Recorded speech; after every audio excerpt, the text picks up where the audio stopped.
Шибер – это неплотная поворотная задвижка. Шибер не полностью перекрывает канал. За счет регулируемой заслонки, которая внутри находится, мы можем менять сечение дымохода. И большая часть людей почему-то думает, что именно этой заслонкой можно регулировать тягу. На самом деле это не так. Если мы берем трубу и ставим ее вертикально, за счет разности давлений в этой трубе появляется движение вначале воздуха, то и дымовых газов. И это расстояние в трубе, по сути, у нас должно быть порядка 5 метров. Это по современным украинским нормам.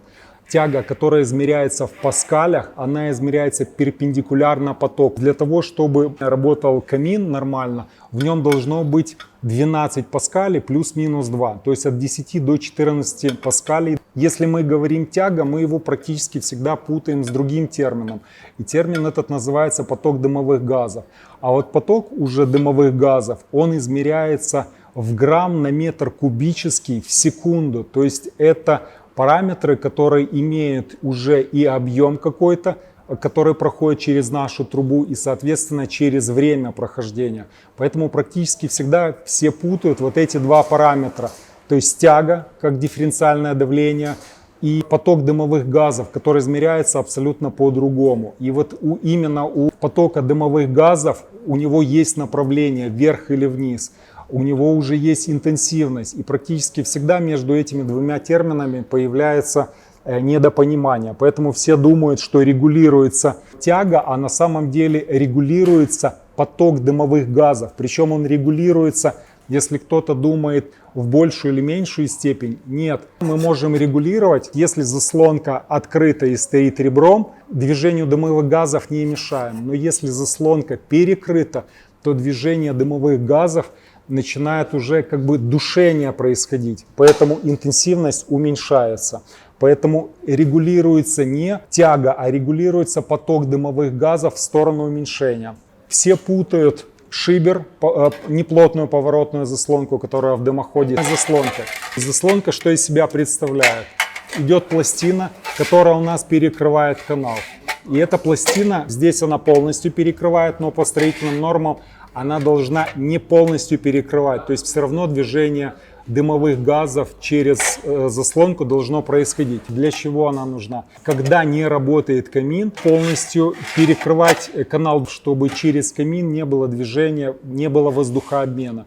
То есть и чтобы из помещения, где находится камин, не уходил воздух вверх, и точно так же, когда камин не работает, чтобы холодный воздух по дымоходу не опускался вниз. Это ее предназначение, то есть полностью перекрывается канал, через который движение воздуха или дымовых газов не происходит. Но почему-то ее неправильно используют, и все думают, что если уже огонь прогорел и ее перекрыли, чтобы удержать тот жар, который остался в камине или в печи, это ни в коей степени нельзя делать, потому что появляется вероятность большая отравления угарным газом. Кроме вот этой вот задвижки, которая полностью перекрывает канал, и шибера, который у нас перекрывает частично дымовой канал, существует еще так называемый клапан Морица. Здесь, правда, на тройнике, но принцип его объяснен. Существуют две заслонки, которые работают синхронно.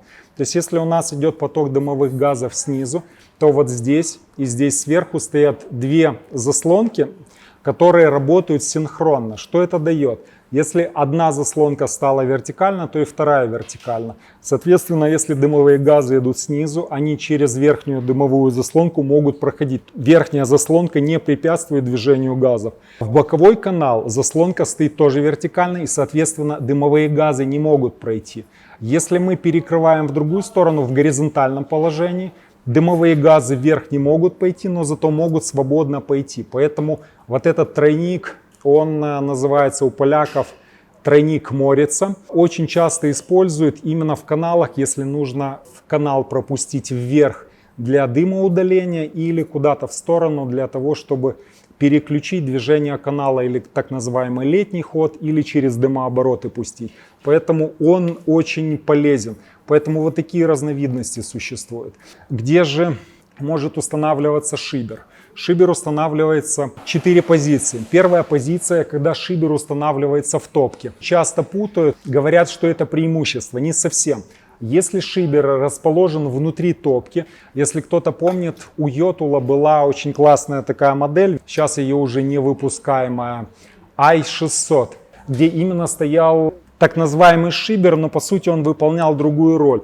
Он выполнял роль рассекателя, то есть изменением заслонки мы удлиняли движение дымовых газов. То есть это не шиберная заслонка внутри топки, а это поворотный дефлектор, который помогает изменением угла его увеличить длину канала прохождения. Потому что в топке у нас самое главное, чтобы внутри была очень высокая температура, а в дымоход уходила меньшая температура. Там она уместна. Иногда она еще ставится как поворотный рассекатель, то есть когда открывается дверца, рассекатель пламени приоткрывается и не мешает движению дымовых газов вверх.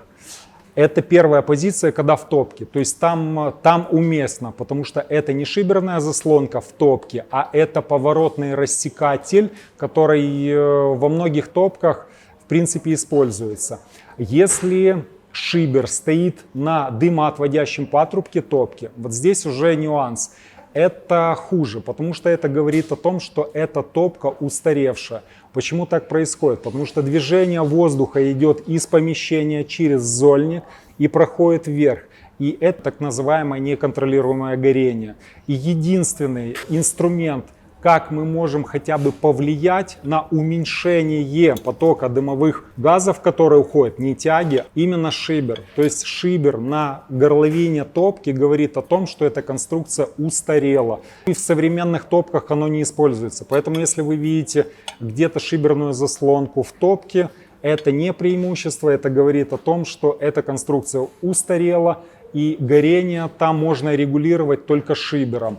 Но в современных топках регулировка горения происходит совсем по-другому, то есть происходит за счет регулировки подачи воздуха с улицы, то есть интенсивность горения. Поэтому шибер говорит о том, что топка устарела.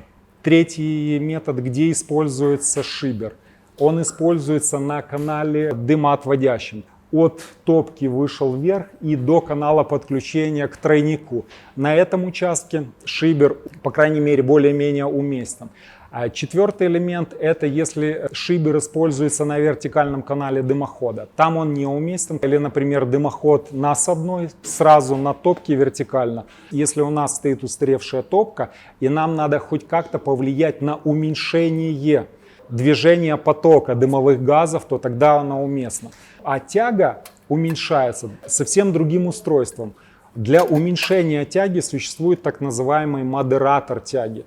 То есть что он из себя представляет? Это заслонка, которая устанавливается на дымоход, и она здесь регулируется. Смысл в чем? Что если показатели тяги увеличились больше 12 нам необходимых паскалей, она приоткрывается, эта заслонка, сама автоматически, и воздух поступает у нас в дымоход. За счет того, что ненужный нам воздух поступил в дымоход, тяга падает. И именно вот это устройство предназначено для уменьшения тяги в дымоходе.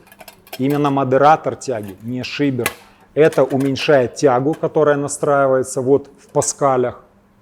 А именно шибер может только уменьшать поток дымовых газов в дымоходе. А для увеличения, соответственно, нам надо или механический дымосос, или уже устройства, которые создадут больше эффект тяги, чтобы дымовые газы у нас улетучились.